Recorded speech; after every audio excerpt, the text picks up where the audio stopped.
think that it's purely speculative unless Caleb or someone from that team is explicit in what happened and where the losses were. I know people are really mad about the curation mechanism right now, but Morpho is not on the line for that bad debt. Euler is not on the line for that bad debt. But I do think DeFi actually did work here.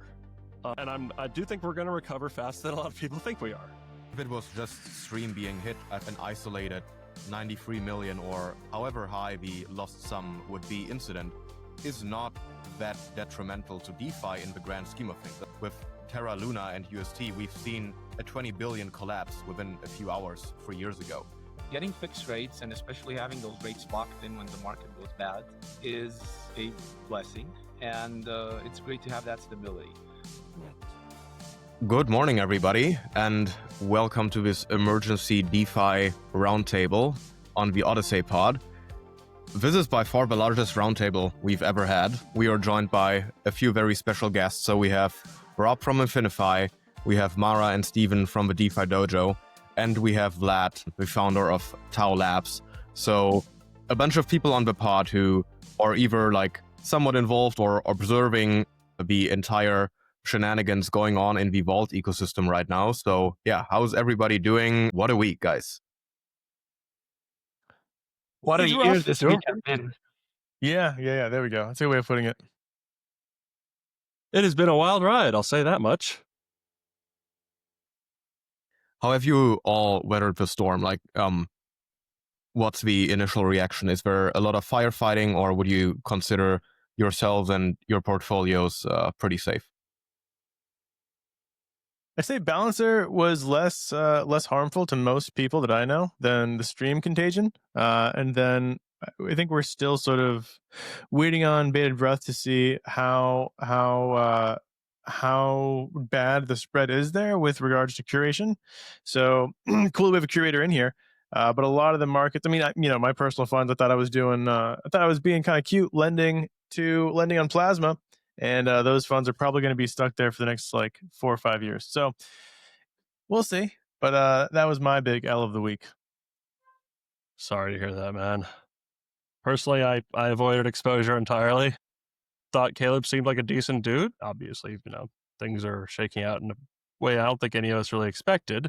I took no exposure because the strategy was just too rehypothecated for my tastes. So personally, I have no exposure to it. InfiniFi had no exposure either. We disqualified it during the risk process when we realized just how levered up the whole thing was. I'm very glad we did. Yeah, I had roughly 10% of my portfolio in it, so I'd consider it down to zero just preemptively because, it's with the TLDR on the situation is there has been a 93 million hole in Stream and allegedly by an external fund manager, but the announcements are all pretty legal speak, so it is not confirmed who that legal fund manager was or who the entity behind that was, if these 93 million are gone for good, if there is some option of partial recovery, if it's just stuck in a bankruptcy proceeding of a TradFi fund, or if it's another DeFi fund. So there is a lot of uncertainties. 0x Law, the founder of Stream, and just as a disclaimer, we've also had him on the pod, and I'm personally invested in Stream, so I have a big financial incentive for this to get resolved. And he said that his personal strategies were not the ones that lost money. Obviously, it's kind of a bunch of different claims out there. CBBOE, who started raising a lot of concerns about Stream and similar protocols around a week ago, he's still more on the side that there have been shady things going on X Law's side. Yeah, it's very unclear what the actual status is. I think we can just hope that the truth will come to light rather sooner than later, and in the meantime that nobody's getting hurt or is hurting himself, because there have been some rumors about that as well. Maybe let's start to unpack the entire situation, how it came to be. From your guys' impression, was there something that happened on October 10th that led to this entire collapse happening?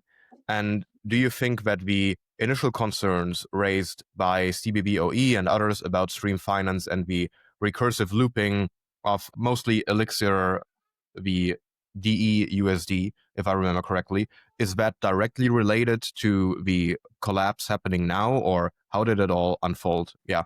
How did you guys weather the storm? At this I don't point, think anyone knows anything, right? I mean, it's all purely speculative. For example, we've heard so many different things. Like they had a big allocation into like stable, which was like a pre-deposit campaign. But I haven't seen. I've been like sleuthing around on chain, and I haven't seen a single wallet that has any indication of that. There was also supposed to be like big basis trading that was happening on later. There were some big wallets. I think he shared wallets publicly that have hundreds of millions of dollars on them, but like unclear if that's partial ownership, full ownership. So I think that like it's pretty hard to speculate like with just a patchwork of information of things that 0x Law shared that may or may not be true. I think it's at this point like really, really hard to know, take anything he said at face value. But yeah, I mean, it seems quite likely that this was related to 1010. I think we all kind of expected to see people getting hit heavily. I mean, it was the largest day of liquidations that's ever happened. And, the market has been very erratic since then, very liquid since then, but we hadn't seen anyone kind of roll over and say, I got wiped out for hundreds of millions of dollars, and this was a day when there was tens of billions that were liquidated. I think it's an easy thing to point to, but I don't think there is any real data, real information that we have. I don't know if we're going to start getting this in like legal proceedings and stuff like that. Maybe that's how this will all play out. Maybe there'll be someone will come and just kind of like post a lot more information. We'll get information that way. But I don't know. I think that it's purely speculative unless Caleb or someone from that team like is explicit in like what happened and where the losses were. So I would agree with you that it is truly pure speculation as to what happened to losses. I mean, it's not hard to guess what would have happened here to a delta neutral hedge. With the big wick we saw on 1010, what that would have done to someone who was, both long and short, if they were doing this on purpose, is the first wick would have wiped out your longs because anyone who was over 1.x leverage got wiped out. It would have put your shorts in the money. And if you had been able to rebalance on that wick, you would have still been delta neutral. The problem with 1010 was that it was a V-shaped recovery. And anyone whose systems did not automatically do that, and who was relying on their own trading acumen to be able to do that, and even people whose systems did try to automatically do that in some cases, they weren't able to. And anyone who didn't do it automatically, by the time they realized what had happened, it had already gone and their shorts were no longer in the money. Their longs were wiped out and they were just negative. So the mechanism by which this happened, assuming that's what happened, is pretty clear, I would say. Like, I'll give this is just speculation, though. I do think the leverage that they had, which you call leverage, and I am making the strong case that that is not just leverage. I think that what they were doing there with these borrows on XUSD, they say it was, this is just us looping our own capital. I don't think that's what it was. I think that there is no difference between them effectively looping their own capital in that and something that would be really thought of as just a true uncollateralized loan. Because at the end of the day, all you're doing is you are printing an ERC20 token that you command and control the minting and redemption of. You're printing it out of thin air. And whether that minting is then recursive with deposits and there's actual USDC flows, the outcome is the same. You mint 70, 80 million of XUSD out of thin air, borrow 70, 80 million of USDC and take it off chain. That's just an uncollateralized loan. There's nothing that's backing that loan anymore because the money's in your wallet. It's gone. You could literally fly off to Bali if you felt so, called. The guardrails are gone. It's uncollateralized lending. It's not looping. It's uncollateralized. And those poor bastards on Euler were getting so much worse terms than anything on Wildcat. Wildcat is like 14% APR, 20% APR, legal agreements in place, recourse, proper channels to, get your money back. This is so much worse than that. This is so much more dangerous. And that's why, when it blew up, I mean, I don't think those people, the hole they've admitted to is 93 million. I think the hole's probably closer to 400. Yeah, I mean, that's where it's getting interesting because, as you just mentioned, that there were people lending to Stream on Euler and through other vaults. And if it was just Stream being hit, I think an isolated 93 million or however high the lost sum would be incident is not that detrimental to DeFi in the grand scheme of things. I mean, with Terra Luna and UST, we've seen a 20 billion collapse within a few hours 3 years ago. But the issue here is that there is a bunch of contagion risk, and it is like at this moment unfolding which other vaults, which other vault providers, which lending protocols were partly or directly affected by this. And this is probably going to create a very bad look on the industry and some of the actors who did not take their risk management seriously. So maybe if one of you want to explain how these contagion and these like very intertwined relations between different vaults lending to Stream came to be, I think that would be great for the audience. Steven, you want to take it? You have that very professorial way of explaining things. Not how it came to. I mean, how it came to be is probably they just reached out to a team and they said, "Hey, can you bring us TVL? We'll bring you TVL." And then it got a little bit out of hand. Where, okay, now can you borrow against this? And then we'll mint more tokens. And then we'll leverage that up. So the way it came to be is just a bunch of relationships with borrowing and lending, and then the curators kind of stuck in the middle, where curators are the means through which these markets get spun up. Now, curators are supposed to do one very specific thing, which is risk mitigate and do like the due diligence for lenders and set like LTVs and LLTVs. Sometimes the LLTVs are set by the protocol, but at least set LTVs and caps, and so they're supposed to be the risk curator of the market. And so we actually have a curator in here, which is kind of cool. I'd love to hear his take on this. And yeah, I mean, you know what? I'll let you explain your perspective on this. Sure. First of all, little parenthesis because I didn't mention at start. I was not directly affected by Stream at all. We saw and we still see pain in our loops because borrow rates spiked across the board. Utilization hit 100. We see that they are normalizing now. So if you're in any of our loops, we just made a post 30 minutes ago. All of the profits from the last 14, 15 days were wiped out on both our InfiniFi and Res loop. That is the worst that Tau was affected with. But the lending optimizers are doing great. The bond ETF is still solid. So all of our other strats are doing well. Shame for the loops, but it is a risk, unfortunately. Steven, You're telling me you lost 2 weeks worth of my yield? Yes, that I also generated for you, Rob. No, I know. I'm in the vaults myself.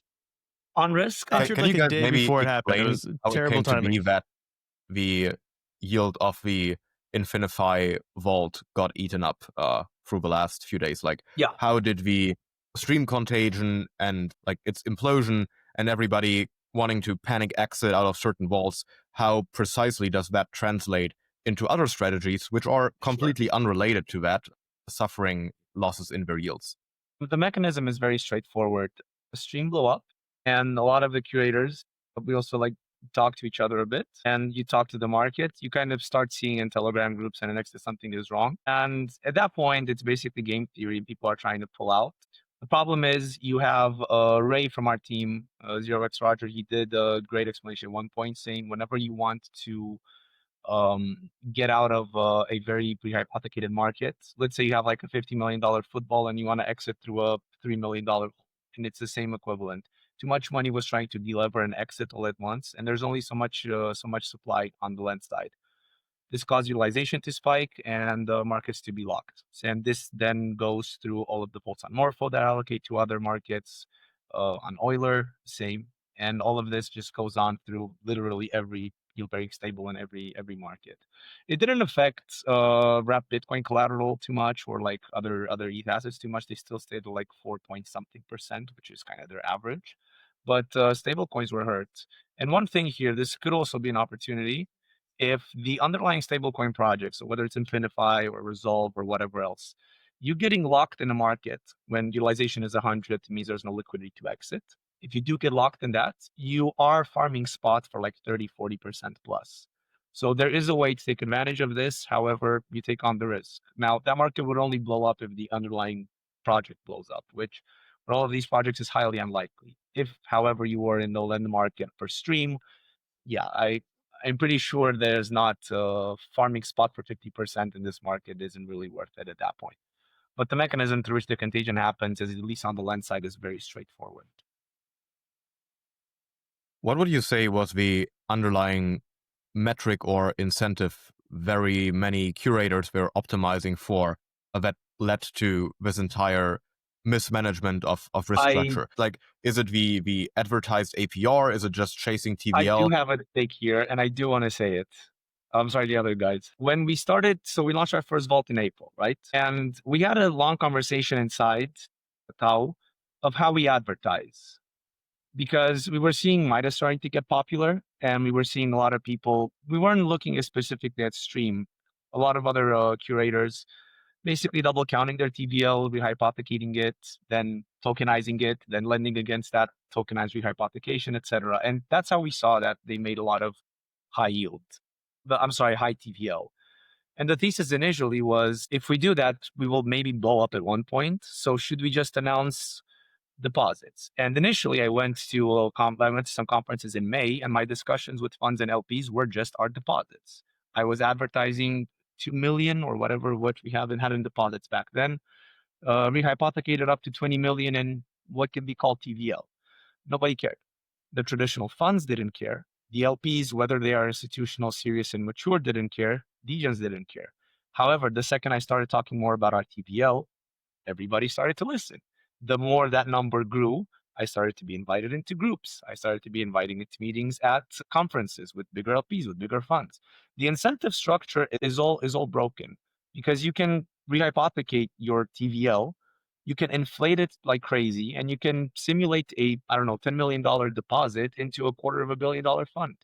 And that's who you're fighting against. If you don't do that, you fall behind, other competitors who do. If you do that, you take a reputational risk.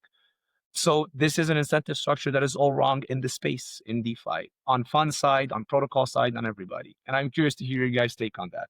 That's why I jumped on this automatically, because we've been discussing it for months inside Tao on how do we market, how do we advertise. Well, we're gonna see how much people put on the line with their reputation, because now we have a few curators who are scrambling. I don't know if you guys have been checking the chains, but I was looking at Plume and Avalanche earlier, and people are just sucking their liquidity out of these markets, specifically from the curators who have been exposed to this extreme kind of contagion. And yeah, I don't know if you're pulling something up, but yeah, there are some names named there. I wasn't gonna throw them under the bus because I know a few of these guys, but yeah, like if you look at the rates right now, lending rates to things that are seemingly completely unrelated. So like Plume has none of these assets, right? There's no relationship at all to any of the assets that are affected. However, zero liquidity. It's all been withdrawn from there. Rates are like at 33, 34%. And I think it's because there's just this assumption that these curators are in some way on the hook for some of this presumably upcoming bad debt. So we shall see what the shakeout does. Yeah, maybe can one of you explain, maybe Mara, if you looked into it, how did this entire thing translate into a bunch of TVL exiting from lending protocols like Morpho and Euler, and what do you think are going to be the downstream implications for the vault curator and also infra landscape? And do you think that there were any blatant mistakes being made by parties other than Stream Finance, or is it just kind of everybody's a victim of these circumstances now?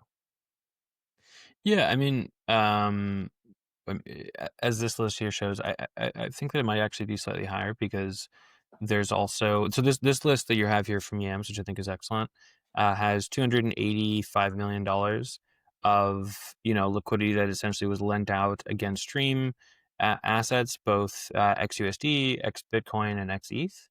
And this money, is going to be locked, unfortunately, in, I think, what's going to be probably quite a convoluted legal battle. You have all sorts of different parties who I think have interest in this. You have Silo, who said that they're going to get involved in a legal battle. Mev, who said they're going to get involved in a legal battle. Elixir, who said they're going to get involved in a legal battle. These are just people that have said it publicly. I would assume everyone ends up participating in this. But these funds, were lent against Stream assets, and then those assets, to a large degree, were borrowed either by the team over at Stream or by the Stream protocol itself, and then recursively looped up. The recovery for this, I think, is going to be a bit tenuous. There's even more actually though, because there's a lot of assets that are lent against Elixir as well, especially things that Stream themselves borrowed against Elixir assets. So from what I've seen, I think the true number might be closer to $400 million.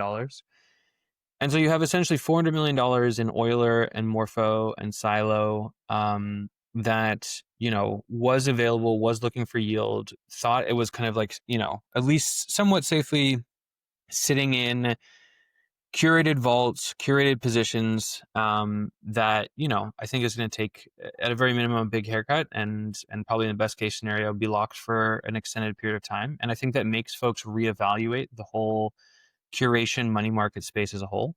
And so what we've seen is this money is just stuck. It's just kind of like frozen in time now. But all the other money that's kind of like lent out to other vault tokens, other stable coins, all sorts of stuff, is de-risking, right? People are like, well, I'm only getting paid 10%. It's not worthwhile me hanging in here. Maybe I just pull everything out today and come back in a week and see how the dust is kind of settled. There might be, concerns of socialized losses. I don't think that's probably like a real risk. I think that like the actual risk is mainly just in the Stream and the Elixir pools themselves. And it isn't something that has like broad contagion in the traditional sense where we're going to see dominoes fall one by one that had exposure to Stream. I think it's more likely people just panicking, pulling funds, which means that like a lot of people are stuck in these loops, right? So there's a lot of money where the utilization's gone to 100% or in the high 90s. The interest rate then spikes, and then it's basically up to the person who's holding the collateral, who's borrowing the assets, to unwind their position. That takes time. A lot of these new vault protocols have delays, so it might be an hour, it might be a couple of days, maybe even a couple of weeks in some cases that it takes to get out of these positions. And so I think that's what we're seeing now. It's not contagion in the traditional sense across, it's just a lack of trust that's going on. And in terms of like blame, I think I'm not someone who likes to assign blame too early. I'm sure there will be lots of, crypto Twitter threads assigning blame to all sorts of different people. I do think that this shows big holes in the way, money markets and curation works. I think that's pretty clear. I think that like, the industry needs to take a pretty hard look at like, how oracles work.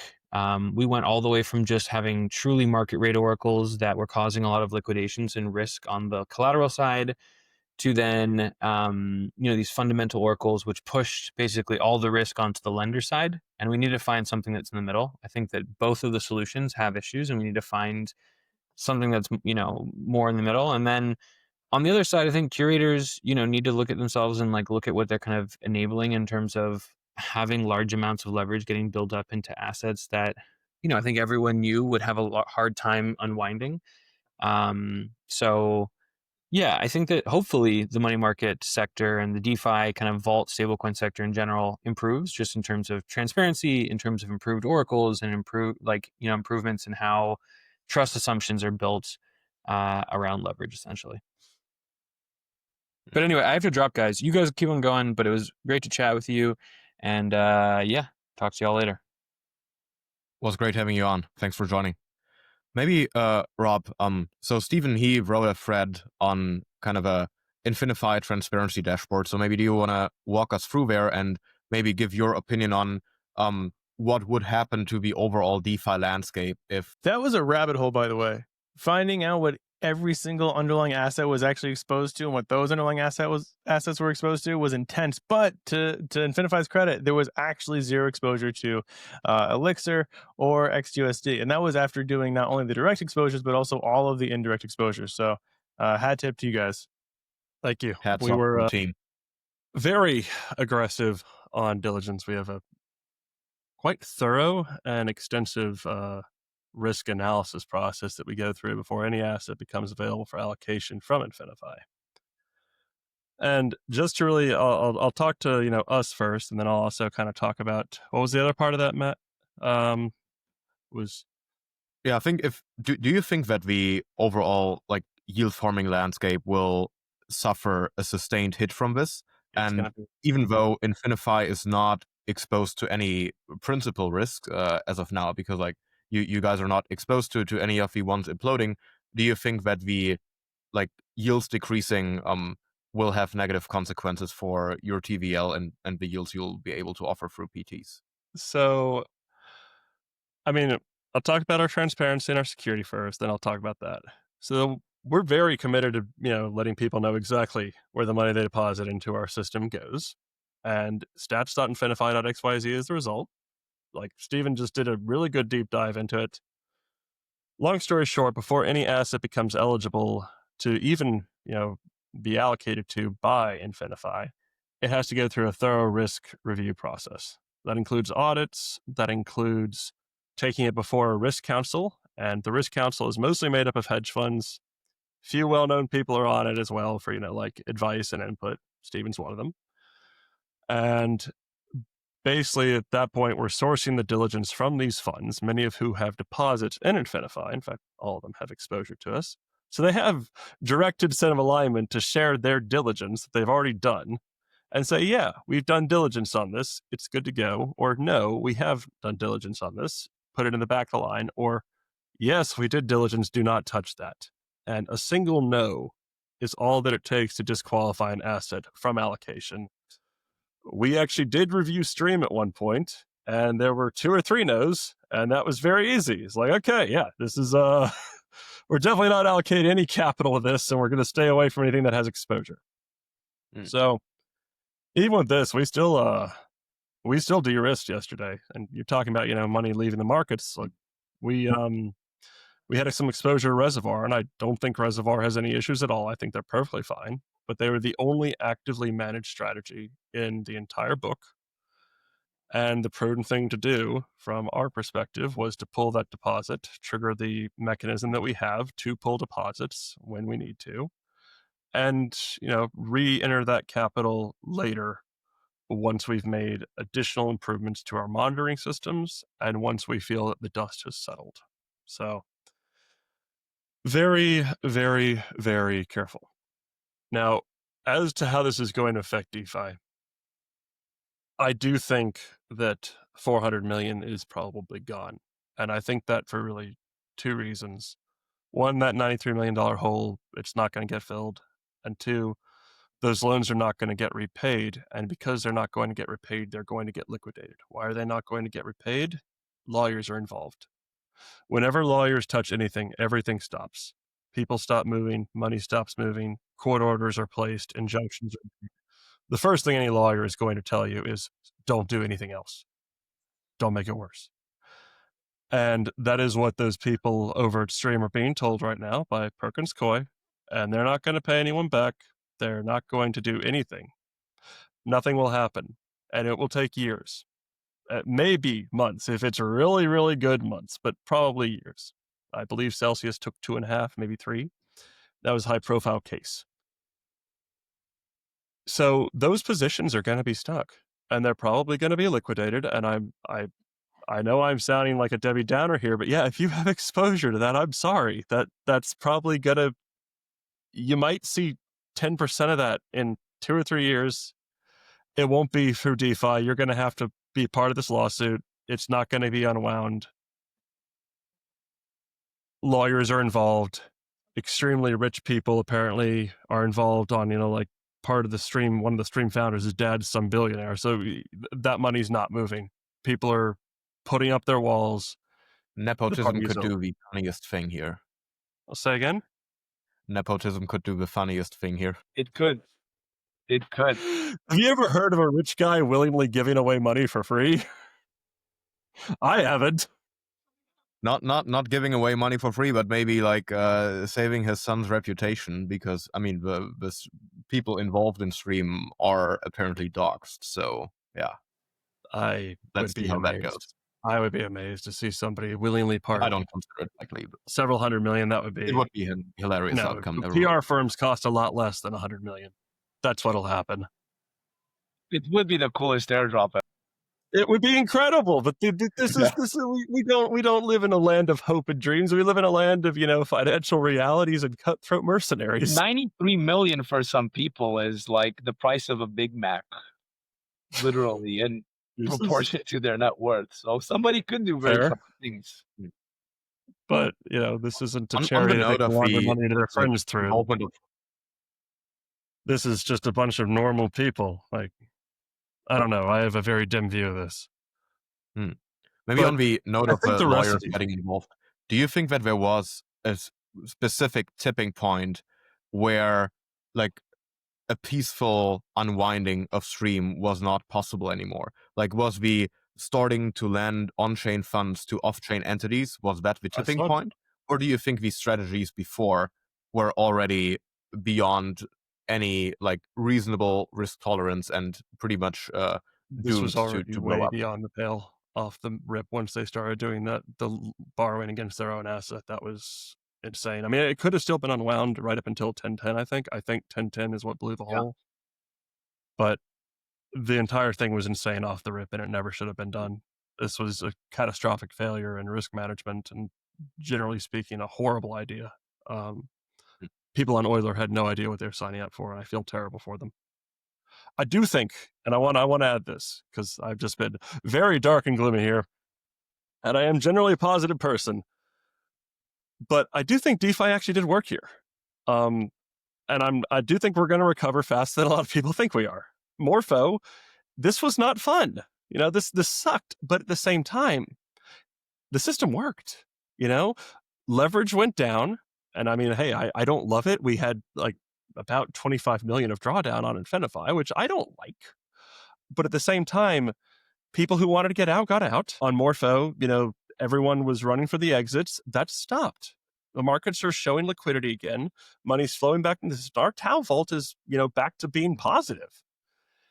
Yields, I mean, yeah, the yield landscape has changed, but the Morpho system worked. I do think yields actually are not going to be as low as you think, by the way. We have identified several interesting things that are going on right now, and I will not share too much because I'd give away alpha. But very simple, very safe assets. Well, there was rational liquidity flight and irrational liquidity flight. Yeah, exactly. And simple, safe assets are actually yielding really high right now because people are just running for the hills. Like, go look at Pendle. There are a lot of good quality PTs, Athena-backed PTs, that are yielding quite higher than they were last week because people are exiting their loops. There is opportunity that is showing. And yields here are actually going to be pretty good if you're in one of the survivors. If you're in stream, I can't help you, but I think people in our Tau Vault are going to be pleasantly surprised. I'll say that. No, curators and people are going to have to compete on actual fundamentals of strategies and not X-looping. You're telling me that actually, maintaining good risk preferences and having superior innovation is actually an edge? No idea what you're talking about. Take an asset, we 100x long it on a SEX, and we tokenize it. That's literally what people are going to keep doing. I will continue my rant, by the way, about oracles. I fully agree with everything that was said earlier. One thing, I love fundamental oracles. I think the way we do it is the right way. We look at the actual backing of our assets, right? InfiniFi dynamically calculates how much backing any given position has, like any SIUSD position or LIUSD position. We're calculating NAV every single block that someone interacts with the protocol and saying, hey. Well, NAV is also fundamentally different than having a hard-coded oracle. Yes, it is. Because NAV can be liquidated. So if your NAV starts to go down, then you can still, you can get rightfully liquidated. So I think RLP is a good example. RLP is a typically up-only asset. It's a junior tranche of resolve. But if there are negative funding days, it has the expected negative return. And so you can loop it up thinking, hey, I'm using an NAV oracle, but there are expected times in which it might actually go down. And you get liquidated by that, not by the market price, which is way more volatile than the actual underlying. And that's how it should be. It should be based on, what is backing this asset? What is that collateral's value? Well, I mean, a question though, with Stream specifically, the way they were reporting their NAV was not correct. So even if you were using an NAV oracle, and this kind of brings up the question. So I've always been a huge proponent of NAV oracles and fundamental oracles because they protect the user. Typically, actually, more specifically, they protect the looper. They protect the person who's providing the collateral. They do not protect the lender, nor do they protect the protocol itself. But one point I do want to make here is that, you said DeFi worked. I think DeFi worked even with Morpho, even with Euler, even with the curation model. I know people are really mad about the curation mechanism right now, but Morpho is not on the line for that bad debt. Euler is not on the line for that bad debt. the Curation model effectively says, look, you are taking exposure to these markets because the curators spun them up. You're trusting these curators. You're trusting the markets themselves. And if anything bad happens, it's siloed exposure. So it's not a contagion to the rest of the protocol. It's not as if now people who are looping USDAI on Euler or on Morpho have any impact from that. So I think even though I am one of the victims of this particular happenstance, I think it worked. I think it worked pretty well. I tend to agree with you. It was an unfortunate failure in the risk underwriting of both the curators and those depositing to the curators, but no offense to you, Stephen.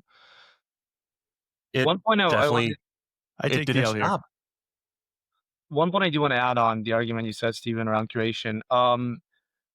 As far as I'm concerned, you can't have it both ways. You can either go take a curator that has all strategies on chain, everything is verifiable, and you see what infra they use, or you go to a permissioned fund that is licensed, you become an accredited investor, and that's when you give assets to that fund and they manage it on your behalf with fiduciary obligation. Stream was trying to do it kind of both ways. You either go on having permissionless access and being able to withdraw at all times or understanding what the curator's strategy is, or you go on the permission side and you take on the risk that you give it to a regulated entity. It's very hard to do in between. Stream did it in between. Stephen, you mentioned at one point, and I looked and it is true, Stream overall, initially when they started, they were all on chain, and then slowly they started to have more of their TVL off chain and SEX. Yeah, the only sort of off chain stuff they had was Wildcat, which we were complaining that that was too opaque. Yeah. And then 2 months later, half of their NAV was off chain. Exactly, and that should have been a sign. That's the problem. The only reason why we never got into them, and we looked at them for a strategy composition we were studying. The only reason was that it was an EOA. It was an EOA, and it's trusting the law. I know him. I met him. I don't think he's a bad person. I don't think he intended for this to happen, but I think it's literally Icarus flew too close to the sun. Leverage was great. I met him in Singapore. He came at an event we co-hosted. We chatted. He was very bullish on getting a higher valuation for Stream, and I didn't understand that. But I think it's just hubris, to be honest. Like, we're all looking for very deep explanations here. I think they just got high on the leverage, on growing TVL at all costs. And at the smallest sign of trouble, it blew up. Maybe just to look at the opportunity landscape right now really quick, on Pendle, since we mentioned there are some PTs out there with pretty juicy yields, which of these would you personally stay away from, and where do you think there is some money on the table to be grabbed right now? Of course, like the both of the CT ones, they can't really be minted anymore. We have a few that are very close to expiry, so we have to take that into account. But of the ones you're seeing here, which have like pretty attractive fixed yields, which ones would you personally not touch with a 10-foot pole, and where do you think there's opportunity? YieldFi was using similar strategies to Stream, all on chain to their credit, but I would not touch them. I know for a fact that Gauntlet pulled their allocation to YieldFi after 1010, and I assume that there was a reason for that. So YieldFi was also doing delta neutral stuff, like on. They were doing they were doing the looping of their own asset. VYUSD is the junior tranche that supplies capital to loop YUSD, and it was a similar rehypothecation situation with 2 tokens instead of 1. Also, there's a lot more baggage there that I won't get too in the weeds on. I do not want to, be accused of casting too many aspersions. But there's a long history of that team, and it does involve a few. Well, yeah, I will not get too in the weeds on this. You can go do the research yourself. I really like REUSDE. That's RE.XYZ. Great team, fantastic guys. They have a certain amount of redeemability now on that asset. So definitely do your diligence on it. I know that there's only so much available for redemptions. Your capital's just underwriting reinsurance. They actually have some of their treasury in InfiniFi. So yeah, I was going to ask about that. I mean, if they're doing reinsurance, this is one of those situations where there are some trust assumptions unless there's some auditing done to show that the off-chain investments are doing what they're intended to do. Yeah, it's a Bermuda vehicle, so you absolutely should do your diligence on it. But I know for a fact that they have a lot of legal framework around that. I've been chatting with their team for nearly 2 years now. What do you guys think about the Midas and the Silo Greenhouse ones? This was going to be my only contribution in this part. Not financial advice, but at Tau, our thesis is that the whole rehypothecation and tokenizing rehypothecation meta is going to take a hit. So we are limiting our exposure to Midas stuff. So mHyper, mMev, mFarm, all the stuff like that. And it should be noted that, like, even though it's probably prudent to reduce exposure to anything that's even tangentially related to the Contagion, a lot of the stuff, as Rob pointed out earlier, is there's rational withdrawal and rational fleeing, and then there's irrational fleeing, or it could be rationalized, but it's not necessarily impacted. So like Midas is a platform that hosts a number of different effectively on-chain funds. Some of those are run by MEV, some RE7, some Edge. Some of those curators were directly exposed to Stream Contagion, but the underlying assets of their vaults weren't. And so you kind of have to make this bet. Well, is it smart or is it prudent to be holding this asset now, given that the curator now is in a bit of a pickle, right? Legally. And also, there are other Midas assets that are completely unexposed to the Contagion, but because Midas is hosting these other assets, they feels related. And so, the easy thing to do, the monkey brain, is just, let me just get all of my Midas exposure away, and then I don't have to worry about it. The harder thing to do, but may actually give you some additional edge or benefit, is to do your diligence on every single one of those and see if there are any of them that now have a better APR because people have been withdrawing. The PTs, right? If people are exiting these PTs either because of crazy high interest rates or just because now they don't want to have any exposure to this thing, if they sell those PTs, remember what that means is IY goes up. If IY goes up, that means you can lock in a better risk-free rate. Well, risk-free rate, you can lock in a better fixed rate, I think is a better way of putting it, on the PT. If you've done your diligence and you can assess that that's actually a better thing to jump into. I won't speak for the Midas vaults we're seeing, nor MEV or RE7. But there are other things like, Almanac that I think are pretty exciting. But go ahead, Rob. You look like you want to say something. Yeah, I'll throw a few of the ones out there that I like. Almanac, definitely. We're holding off on allocating to it from InfiniFi while we, figure out how we're going to be actively monitoring anything that has a component of active strategy to it. You guys like all the Athena stuff. That's where I was going here. I like Almanac personally. I think Almanac looks quite JRUSDE, right. But yeah, TUSDE has room now. TUSDE, because people have had to close their loops, there's room in that PT. It's yielding 12.3, quite nice. SRUSD, Strata, they just launched their full market. Previously, it was PUSDE, but now it's actually got additional smart contracts, so do your diligence. That's yielding around 9.6, and that's the senior tranche. So good asset, very good asset, in my opinion. CAP, CUSD, STCUSD. A lot of people don't understand how CAP works. And it's all over collateralized. It's either over collateralized loans or Aave loans. Well, here's the thing: is if you give CAP money, you are not the one on the hook. The guys on what is it? It's the restaking platform, Symbiotic. Oh my gosh, Eigenlayer, Eigenlayer and Synthetics, Eigenlayer and Symbiotic. They're the ones on the hook. Symbiotic. And they are the ones who are going to get liquidated if any of those borrowers, who are people like Concrete and Hyperism and RE7, fail to repay the loans. So those are the guys who are taking all of the risk for 2-3% yield, which I don't think that's a great deal personally. I wouldn't do it. But if you're lending to CAP with dollars, you're not on the hook for any of that. And those guys on Symbiotic, they're underwriting you. So if anything happens to Hyperism or any of those guys, you get paid out from their money. So both those PTs yielding about 12 and 13. Obviously, InfiniFi, we're yielding about 12 and a half and 11 and a half on both of our PTs. So definitely recommend checking that out. A few of our people had to close their loops because the rates spiked. So, I mean, obviously Athena, the Athena stuff as it is it's decent. SUSD, EUSD. I personally have knowledge that makes me think that the YTs on those are extremely underpriced. Which ones? USDE and SUSDE.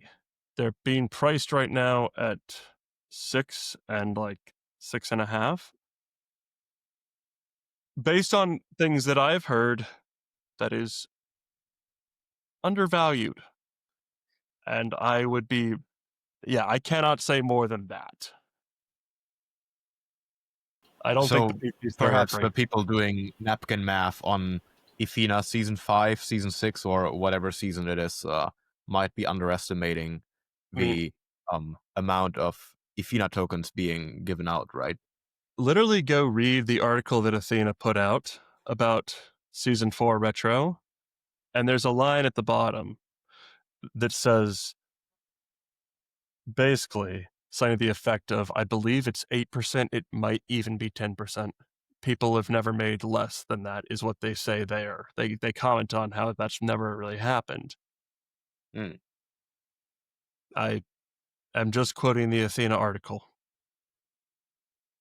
Yeah, I mean, of course, you're taking somewhat of a directional bet there, because we've seen the Ifina TVL collapse down from, I think, 15 billion before October 10th down to 9 billion now, and the Ifina token, INA, correspondingly has not done very well.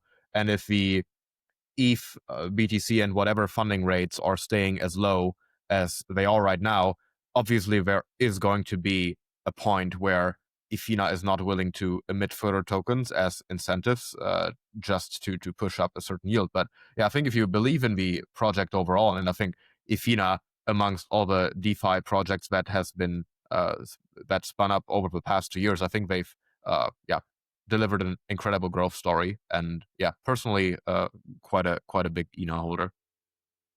Yeah, I definitely am a big fan, obviously, of InfiniFi. So if you're looking for good PTs, or heck, even YTs, I know Steven has some thoughts on this, but the Pendle markets there are doing quite well. Yeah. I mean, I totally agree. One thing that's also kind of slept on is the Pendle LP markets. A lot of people don't provide liquidity. I think those have been pretty interesting. And of course, if you hold, but some people I know are actually doing a delta neutral on Pendle, so they'll have a bunch of Pendle, lock a bunch of Pendle, and then short a bunch of Pendle. And the shorts have been paying with positive funding. It's high risk because if you've locked your Pendle, hedging can be super dangerous, and you have to manage that pretty aggressively. But then you get boosted APRs on your LPs. And sometimes you can hit 25 to 30%. Mileage may vary. Don't just go ape into that. But the benefit of that is that you're getting these really competitive APRs, plus you're also getting points. So you get to participate in all of these really good yields and the speculative aspect of future airdrops. I also arguably right now there is a bunch of opportunity to pick up some YTs, or to take like stronger directional bet on certain DeFi protocols, because everybody is trying to panic out. But well, if people are selling PTs, it's the opposite. If people are selling YTs, then yes. Yeah, but I think the implied valuations of many DeFi protocols that are yet to launch their tokens have significantly decreased over the past week. Like the FTV or market caps at launch, I think many people expect that to decrease. So if you think that the overall market cycle in crypto is not over, you can probably make some bold bets here, which might pay out very nicely. I tend to agree. I also would comment, though, that I don't... Okay. I think if you're talking about, random, just kind of short-sighted projects, that's valid. If it's a money grab, if it's a cash grab, if it's like people who very clearly weren't building long-term. At the same time, I would also point to Aura as a great... Aura and Velodrome as two really good counterexamples of bear market launches. Aura, I believe, was June of 22. They launched right after the Terra Luna. Do you mean Aura as in the balancer layer? Yeah, I do. They had a fantastic launch, and that was probably the deepest depths of that bear market. Velodrome, another great example. Also, I think launched that summer. came out smelling like roses. I mean, now Aerodrome has a partnership with Coinbase. There's one thing on Pendle I want to say that I would hate myself if I didn't. I cannot believe we're the only ones that do this still. We are very bullish on fixed rates, and we're very bullish on fixed rates acting as an insurance mechanism against volatility, especially against like black swan events. We have a bonds product where we put the PTs that we like most. Me, 0x Roger, and a couple of our own colleagues from Tau, we actively manage it, and we add assets, we remove them. The core thesis is that if you are long DeFi, you just want to always have some capital on hand. We built this to always be a place for like longer term treasuries. Getting fixed rates, and especially having those rates locked in when the market goes bad, is a blessing, and it's great to have that stability. Now, the only caveat here, and we are working on an article that will explain it in depth, is needing to understand how implied APY works for Pendle PTs, and especially how it works in the case of a share that contains multiple of these. When you enter, when you exit, will drastically affect your APY. But overall, we built this for like longer term, like at least 2-3 months of actually staying in the position. We also still take no performance fees on it, so please let me work for you for free in that point. All right, Steven, you got to leave in too. InfiniFi. Go ahead. Closing thoughts. I mean, for You're on you, a roll. I didn't. for you. I also have to interrupt you. leave. I shilled my stuff. It's safe. It's open. There's a prospectus It's open true. for it. So It is also cool that we have like the two teams that are effectively doing Pendle ETFs both in the same call right now. that's how we met. I don't know if you know. Yeah, I mean, like, InfiniFi reached out to us because we work together, you know? That's how we met. That's how we started talking. It's small There's world different after all. angles on a Pendle ETF. We hold to maturity Right. because we do not like mark-to-market operations. It is too complicated.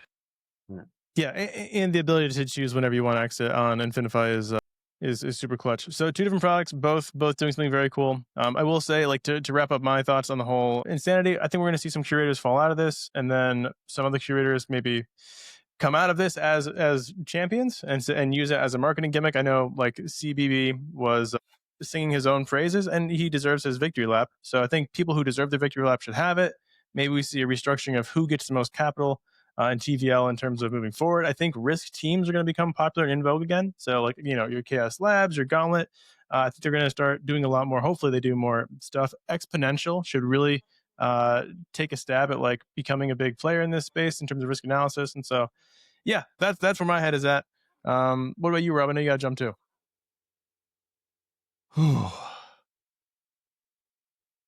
I have a lot of thoughts. I think personally, this is very much validation of what we've been doing with InfiniFi.